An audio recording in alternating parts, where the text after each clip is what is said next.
Welcome back to my YouTube channel tutor खुशी।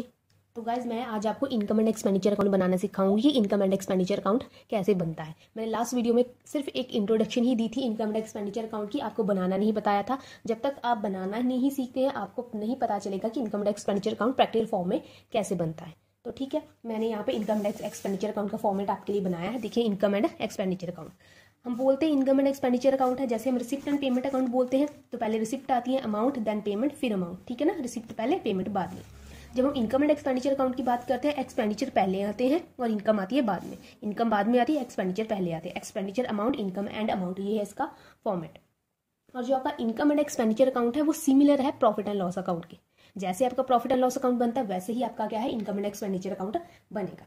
याद है ना आपको प्रॉफिट एंड लॉस अकाउंट का, इधर ग्रॉस बाय ग्रॉस प्रॉफिट या इधर होता ग्रॉस लॉस होता था। ठीक, उसके बाद क्या है हम क्वेश्चन को सॉल्व करना शुरू करते थे। इस साइड एक्सपेंसेस आते थे, इस साइड इनकम आती थी और एंड में हमारा नेट प्रॉफिट या नेट लॉस आता था। सिमिलर ऐसे ही बनेगा हमारा इनकम एंड एक्सपेंडिचर अकाउंट। तो देखिए मैंने आपके लिए क्वेश्चन लिया है, तो उस क्वेश्चन को पढ़ते हैं फिर मैं आपको इनकम एंड एक्सपेंडिचर अकाउंट बनाना बताती हूँ, ठीक है ना। Income and expenditure account, receipt and payment account दो मेजर रीजंस की वजह से एक दूसरे से अलग है, ठीक है। मैंने लास्ट टिप आपको बताया था, जो भी हमने रिसीव किया हमने रिसिप्ट साइड में लिख दिया, जो भी हमने पे किया हमने पेमेंट साइड में लिख दिया। डजंट मैटर वो रिसिप्ट इस साल की है या नहीं, डजंट मैटर वो पेमेंट इस साल की है या नहीं। But income and expenditure account में क्या है, अगर करंट ईयर की आइटम को ही इंक्लूड किया जाता है, अगर वो करंट ईयर का एक्सपेंस है तो ही से रिकॉर्ड करेंगे, अगर करंट ईयर की इनकम है तो ही से रिकॉर्ड करेंगे। हम करंट ईयर का डाटा ही इंक्लूड करेंगे। और दूसरी चीज है हम क्या है रेवेन्यू आइटम्स को ही कंसीडर करेंगे, कैपिटल आइटम्स को कंसीडर नहीं करेंगे। अभी आपको रेवेन्यू एंड कैपिटल आइटम्स का पता ही होगा। कैपिटल आइटम होती है जो वंस इन 5 या 10 ईयर्स में की जाती हैं, वो एक्सपेंस या इनकम हमारा कैपिटल नेचर का होता है। जो रेगुलर बेसिस पे होता है वो क्या है हमारा रेवेन्यू नेचर का होता है, ठीक है। तो हम क्या है रिसिप्ट एंड पेमेंट अकाउंट आपको गिवन है। आप देखिए receipt and payment account Rudra limited 31 मार्च 2019 ये आपको गिवन है। रिसिप्ट साइड में देखिए सबसे पहले क्या दिया है हमें, to balance brought down. To balance brought down मतलब कि ये कैश का ओपनिंग बैलेंस दिया है, हमें कैश का ओपनिंग बैलेंस दिया है 35,000। उसके बाद सब्सक्रिप्शन दी है, इंटरेस्ट ऑन इन्वेस्टमेंट के पैसे रिसीव किए, सेल ऑफ ओल्ड न्यूज़पेपर के किए हैं, डोनेशन रिसीव किया, एंट्रेंस फीस है, ऐसे करके बहुत सारे एक्सपेंसेस हमने रिसीव किए हैं। उसके बाद पेमेंट्स की बात करें, हमने सैलरी पे किया, रेंट पे किया, प्रिंटिंग एंड स्टेशनरी पे किया, फर्नीचर परचेज, सन्ड्री एक्सपेंसेस है, मटीरियल परचेज किया, इंश्योरेंस वगैरह, ऐसे बहुत सारे एक्सपेंस किए हैं, ठीक है। यहाँ पे ओपनिंग बैलेंस है, इसका टोटल आ गया, हमने पहले रिसिप्ट्स किया, रिसिप्ट्स का टोटल किया 5,35,000। इसका किया तो हमने बैलेंस कैरी डाउन निकाला, वो आया हमारा 72,000। ये क्या है हमारा, ये हमारा कैश का क्लोजिंग बैलेंस आया, ये हमारा कैश का क्लोजिंग बैलेंस है, ठीक है। यहाँ पे ओपनिंग आया, ये वाला हमारा आएगा कैश का क्लोजिंग बैलेंस, ठीक है। उसके बाद हमें एडजस्टमेंट्स दिए हैं, हमें सब्सक्रिप्शन के रिगार्डिंग एडजस्टमेंट है, इंटरेस्ट और इन्वेस्टमेंट के रिगार्डिंग एडजस्टमेंट है। इन एडजस्टमेंट को हमें क्या है जैसे जैसे आइटम करनी है उस आइटम के रिगार्डिंग हमें इस एडजस्टमेंट को साथ साथ में क्या है सॉल्व करना है। तो हम क्या सबसे पहले क्या है क्वेश्चन को सॉल्व करना शुरू करते हैं। हम कौन सी आइटम सबसे पहले हम क्या इनकम साइड को कंप्लीट कर लेते हैं। हम इनकम में क्या जो रिसीव किया है वो इनकम होगी, तो रिसिप्ट वाली क्या है हमारी इनकम साइड में आएगी। सबसे पहली रिसिप्ट क्या है हमारी, टू बैलेंस ब्रॉट डाउन, ये है कैश का ओपनिंग बैलेंस। अब कैश का ओपनिंग बैलेंस है वो क्या है इनकम एंड एक्सपेंडिचर अकाउंट में नहीं आएगा, वो जाएगा बैलेंस शीट में। बैलेंस शीट में हमारा आता है ना एसेट साइड में कैश, ये वो वाला जाएगा। ओपनिंग कैश है तो ओपनिंग बैलेंस शीट में, क्लोजिंग वाला कैश आएगा क्लोजिंग बैलेंस शीट में, ठीक है। एक चीज का आपको मैंने पहले शायद बताया या नहीं बताया, या स्किप कर गई होंगी। अगर जो क्वेश्चन के बीच आइटम है उसकी एक बार एडजस्टमेंट होती है, और जो क्वेश्चन के बाहर वाली आइटम्स है जैसे कि एडजस्टमेंट में क्वेश्चन के बाहर चीजें दी होती है उसकी क्वेश्चन में 2 बार एडजस्टमेंट होती है। जब मैं आपको फुल फ्लेज क्वेश्चन करवाऊंगी आपको बहुत इजीली समझ जाएगा कि कैसे। हमेशा इस बात का ध्यान रखें जो क्वेश्चन के बाहर वाली आइटम्स होंगी उसकी 2 एडजस्टमेंट होगी, और जो क्वेश्चन के अंदर आइटम है उसकी एक बार एडजस्टमेंट होगी, जहां तो वो बैलेंस शीट में होगी, जहां तो वो इनकम एंड एक्सपेंडिचर अकाउंट में होगी, ठीक है। और उससे पहले सबसे पहले इंपॉर्टेंट बात, अगर ये वीडियो टर्म 2 वाले बच्चे देख रहे हैं तो उन्हें ये 5 मार्क्स का क्वेश्चन आने वाला है। फुल फ्लेज क्वेश्चन होगा, आपको बोला होगा इनकम एंड एक्सपेंडिचर अकाउंट बनाने को और बैलेंस शीट बनाने को, ठीक है। अगर ये वीडियो एनुअल सिलेबस वाले बच्चे देख रहे हैं तो उनके लिए क्या है उन्हें भी फुल क्वेश्चन आएगा, पर वो क्वेश्चन 6 मार्क्स का होगा। If I am not wrong please इसे एक बार चेक कर ले, ये 6 मार्क्स का क्वेश्चन होता है जिसमें आपको income and expenditure account and balance sheet बनाने को कहा होगा। मैंने से बैलेंस शीट दोनों balance sheet opening and closing, ठीक है। तो इस बार ये एनुअल सिलेबस वाले बच्चे देख लेंगे 6 मार्क्स है जहाँ 8 मार्क्स है, बट टर्म 2 वालों को 5 मार्क्स का आएगा, पक्का आएगा। तो इस क्वेश्चन को छोड़कर बिल्कुल मत जाइएगा, बहुत ईजी क्वेश्चन। तो हम क्या है क्वेश्चन को सॉल्व करना शुरू करते हैं, ठीक है। कैश का मैंने बता दिया बैलेंस शीट में आएगा। उसके बाद है सब्सक्रिप्शन, सब्सक्रिप्शन रिसीव किया है, रिसीव है तो इनकम होगी, इनकम है क्रेडिट वाली साइड में आएगा ना, बाय सब्सक्रिप्शन, ठीक है, कितना रिसीव किया है? 2,10,000 सब्सक्रिप्शन हमने 2,10,000 रिसीव किए। इसके रिगार्डिंग देखिए एडजस्टमेंट है, यस सब्सक्रिप्शन के रिगार्डिंग एडजस्टमेंट भी है। तो हम क्या है इसको वर्किंग नोट में, ये मैं आपको क्वेश्चन फुल फॉर्म में इसलिए करवा रही हूँ ताकि जब आपको पता चले कि आपको एग्जाम में कैसे क्वेश्चन करने हैं। मुझे बच्चे पूछते हैं कि मैम हम क्वेश्चन कर लेते हैं बट हमें कभी पूरे मार्क्स नहीं मिलते, हम फुल मार्क्स नहीं मिलते, जबकि अकाउंट्स में फुल मार्क्स आ सकते हैं। वो इसलिए नहीं आते क्योंकि आपकी प्रेजेंटेशन की वजह से नहीं आते, जब क्वेश्चन को आपने अच्छे से अटेम्प्ट नहीं किया होता है। खाली आंसर आना, क्वेश्चन सही होना नहीं होता है, आपको उसे अच्छे से प्रेजेंट भी करना पड़ता है। ठीक है, वर्किंग नोट नंबर 1 किसका है? सब्सक्रिप्शन का है। और इसके लिए आपको थोड़ी सी राइटिंग प्रैक्टिस रखनी होगी क्योंकि थोड़ा वक्त जाएगा प्रेजेंटेशन में। अब देखिए सब्सक्रिप्शन का है, पहले तो लिखिए सब्सक्रिप्शन कितनी रिसीव की है। सब्सक्रिप्शन रिसीव्ड कितनी रिसीव की है? 2,10,000। इसमें एडजस्टमेंट करेंगे ना हम। अब देखिए सब्सक्रिप्शन ड्यू ऑन 1 अप्रैल 2018, हमारा ईयर कौन सा है? 31 मार्च 2019 वो एंडिंग हो रही है। दैट मीन 1 अप्रैल 2018 ये कौन सा हो गया? ये ओपनिंग हो गया, ये हमारी ओपनिंग सब्सक्रिप्शन हो गई। ठीक है ना, तो हम ओपनिंग सब्सक्रिप्शन को क्या करते थे? लेस करते थे। अब मत पूछेगा क्यों करते हैं, क्योंकि मैंने लास्ट जो मैंने सब्सक्रिप्शन का पॉइंट कराया था मैंने तभी आपको बता दिया था कि सब्सक्रिप्शन को क्या है, हमें ओपनिंग को लेस करना है। क्यों करना है वहां पर आप प्लीज मेरी वो वीडियो जाकर देख सकते हैं। ओपनिंग सब्सक्रिप्शन को क्या है? आउटस्टैंडिंग। ओपनिंग को क्या है? ओपनिंग एरियर लिख लीजिए, आउटस्टैंडिंग लिख लीजिए, ड्यू लिख लीजिए, सेम वर्ड है। ओपनिंग सब्सक्रिप्शन एरियर को लेस करेंगे। और सब्सक्रिप्शन ड्यू ऑन 31 मार्च 2019 25,000। 31 मार्च 2019 तक का बन रहा है, दैट मीन कि ये कौन सी है? ये भी 31 मार्च 2019 है, दैट मीन कि ये क्लोजिंग है। तो ऐड कीजिए क्लोजिंग सब्सक्रिप्शन एरियर आउटस्टैंडिंग या ड्यू, तीनों सेम वर्ड है। कितना है? 25,000। ओपनिंग को लेस करेंगे और क्लोजिंग को क्या करेंगे? ऐड। उसके बाद सब्सक्रिप्शन की और क्या एडजस्टमेंट है? Subscription received in advance. Subscription received in advance, मैं एब्रिविएशन यूज कर रही हूँ, फुल वर्ड यूज कर लेना, कभी कभी एब्रिविएशन भी चलता है हमारा। 1 अप्रैल 2018 का है, दैट मीन कि ये भी क्या है? ओपनिंग है। कितना है? 17,000। ओपनिंग लिख लीजिए। ओपनिंग आउटस्टैंडिंग को क्या है हम, sorry opening received in advance को क्या है, हम ऐड करते हैं।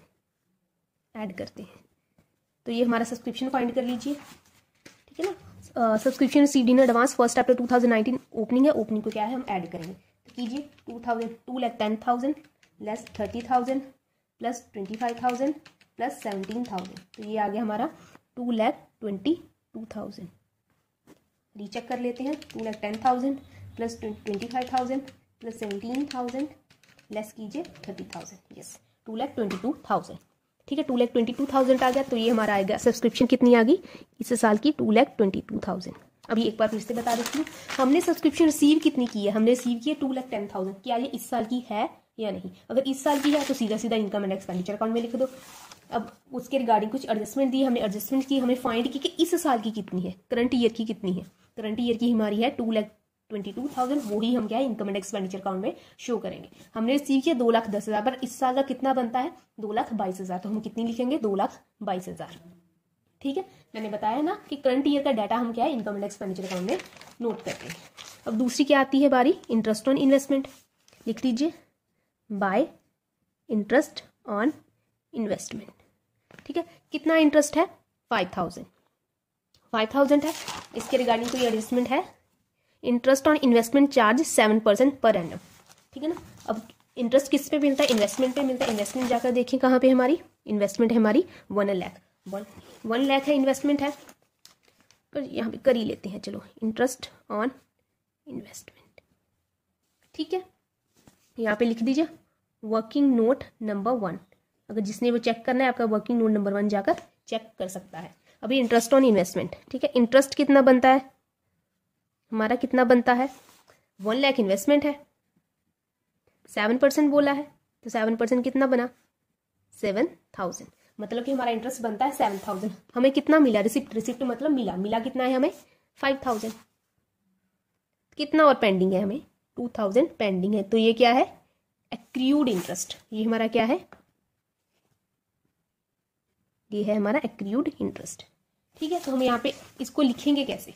हमने यहाँ पे लिख दिया इंटरेस्ट ऑन इन्वेस्टमेंट हमारा बनता था 7,000, 5,000 हमें रिसीव हो चुका है, हमें और कितना रिसीव होना बाकी है, हमें 2,000 और मिलेगा, दैट इज एक्रीड। आपने किया है 11th स्टैंडर्ड में, एक्रीड को हम क्या है ऐड करते हैं, तो यहाँ पे ही कर सकते, यहाँ पे कर लेते हैं जी।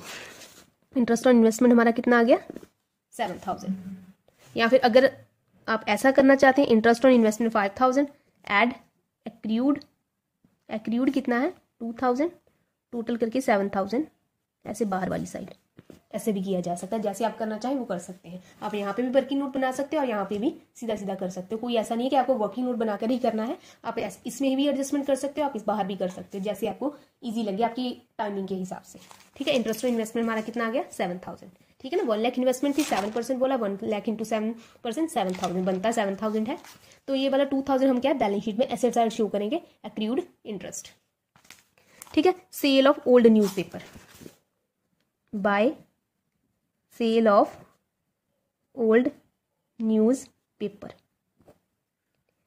ठीक है, सब्सक्रिप्शन रिसीव किया वो भी रेवेन्यू आइटम है, इसलिए रिकॉर्ड होंगी। इंटरेस्ट ऑन इन्वेस्टमेंट हमें हर सब्सक्रिप्शन हमें हर साल मिलती है, revenue item. Interest on investment हमें हर साल मिलता है, पर एनम है, revenue item. Sale of old newspaper साल महीने में भी हो सकता है, 6 मंथली भी हो सकता है, एनुअल भी हो सकता है, तो ये भी क्या है हमारी revenue item. Sale of old newspaper के रिगार्डिंग कोई भी adjustment I don't think so क्या है, एक बार आप देख लीजिए, नहीं है कोई भी adjustment sale of old newspaper के रिगार्डिंग नहीं है, तो हम क्या सीधा सीधा यही आइटम को लिख लेंगे। उसके बाद क्या है डोनेशन, डोनेशन हमारा कैपिटल आइटम होती है अनटिल अनलेस उन्होंने बोला ना हो। अगर डोनेशन दिया है हमें और कुछ भी एडजस्टमेंट नहीं दी है डोनेशन के रिगार्डिंग, हम सीधा सीधा इसे क्या है बैलेंस शीट में ले लेंगे, तो ये क्या है बैलेंस शीट की आइटम है, इनकम एंड एक्सपेंडिचर अकाउंट में नहीं आएगा। अगर उन्होंने डोनेशन दिया है और साथ में लिख दिया है कि डोनेशन को इनकम एंड एक्सपेंडिचर अकाउंट में लो, तो हम क्या है इसे इनकम एंड एक्सपेंडिचर अकाउंट में ले लेंगे यहाँ पे बाय डोनेशन। ठीक है, कुछ नहीं बोला है, दैट मीन कि ये क्या है बैलेंस शीट की आइटम है। ठीक है, उसके बाद आएगी बाय एंट्रेंस फीस।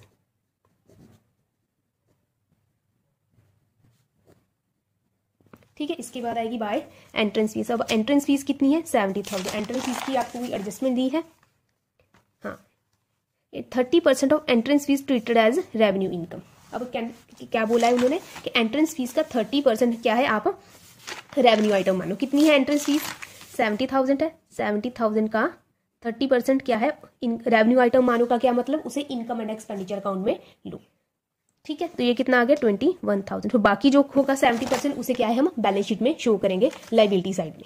ठीक है, अगर उन्होंने एंट्रेंस फीस दिया है और कुछ नहीं बोला है कि आपको कैसे लेना है, तो आप इसे बैलेंस शीट में भी ले सकते हो, आप इसे इनकम एंड एक्सपेंडिचर अकाउंट में भी ले सकते हो। हाँ, पर क्वेश्चन के एंड में आपको एक नोट देना होगा कि आप इसे रेवेन्यू आइटम मान रहे हो और आप इसे कैपिटल आइटम मान रहे हो। अगर कैपिटल आइटम मान रहे हो दैट मीन कि हमने बैलेंस शीट में लिया है, अगर रेवेन्यू आइटम मान रहे हो तो आप क्या है आपने इसे इनकम एंड एक्सपेंडिचर अकाउंट में रिकॉर्ड किया, वो आपके ऊपर है। अगर कुछ नहीं बोला है तो ठीक है, तो ऐसे कोई आपका क्वेश्चन गलत नहीं होगा, बस आपका आंसर जो है थोड़ा सा डिफरेंट होगा, मतलब बैलेंस शीट मैच करेगी, एंड में आपकी बैलेंस शीट हमेशा मैच करेगी, बट आपका जो आंसर है वो बाकी बच्चों से थोड़ा डिफरेंट होगा, स्पेशली सरप्लस और डेफिशिएंसी का। ठीक है, तो हमने क्या 30 उन्होंने बोला है कि 30% एंट्रेंस फीस को क्या है रेवेन्यू आइटम मानो, हमने रेवेन्यू आइटम माना और क्या है इनकम एंड एक्सपेंडिचर अकाउंट में इसे ले लिया 21,000।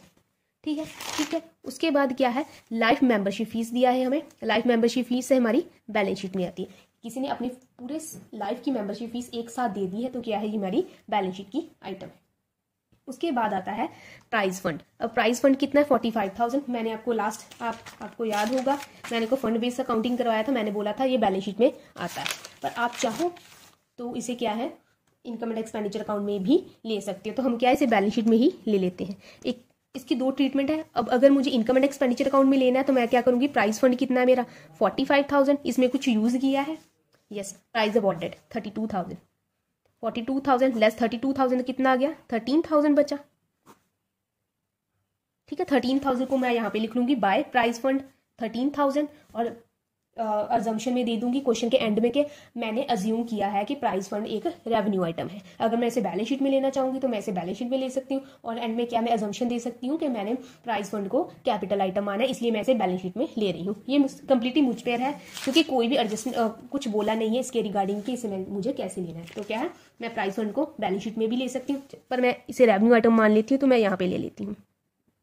प्राइस फंड कितना है 45,000। ठीक है। और प्राइस ऑफ ऑर्डर को मैं एक्सपेंडिचर साइड में ले लूंगी, कोई ऐसी दिक्कत वाली बात नहीं है, जैसे मैं चाहूँ कर सकती हूँ। ठीक है। उसके बाद आता है by sale of furniture. Asset का सेल होना क्या है, एसेट का सेल होना एक कैपिटल नेचर का आइटम माना जाता है। एसेट को सेल हम रेगुलर थोड़ी करते हैं, कभी 5 साल या 10 साल में एक बार हम क्या है एसेट को सेल या परचेज करते हैं। ठीक है। तो एसेट का सेल होना कैपिटल नेचर की आइटम है, इसे हम इग्नोर करेंगे। हाँ, पर एसेट सेल होने की वजह से हमें अगर प्रॉफिट हुआ या लॉस हुआ है उसे हम इनकम एंड एक्सपेंडिचर अकाउंट में नोट करते हैं। तो हम क्या है, सेल ऑफ फर्नीचर कितना है 17,000, फर्नीचर सोल्ड एट 2,000 प्रॉफिट। ठीक, दैट मीन कि 17,000 में बिका है फर्नीचर, 2,000 में के प्रॉफिट में बिका। दैट मीन कि फर्नीचर की एक्चुअल कॉस्ट कितनी थी, एक्चुअल कॉस्ट कितनी थी 15,000। ठीक है ना, 17,000 में बिका, 2,000 प्रॉफिट में, दैट मीन कि 15,000 का फर्नीचर 2,000 प्रॉफिट में बिका, दैट इज 17,000। तो प्रॉफिट हुआ है, तो प्रॉफिट को क्या है आप इनकम साइड में लिखो, by profit on sale of furniture. कितना प्रॉफिट हुआ है हमें 2,000। हम फर्नीचर की सेल और परचेज को इग्नोर करेंगे, वहां पर उसकी सेल में से अगर प्रॉफिट हुआ है या लॉस हुआ है उसे हम क्या है इनकम एंड एक्सपेंडिचर अकाउंट में लिखेंगे। ठीक है, ठीक है। अगर लॉस हो रहा होता तो हम एक्सपेंडिचर साइड लिखते, अगर प्रॉफिट हुआ तो हम क्या है इनकम साइड में लिखेंगे। सो इसे मैं जो 2 पार्ट में बनाना होगा। So thank you so much, next video में मिलती हूँ आपको।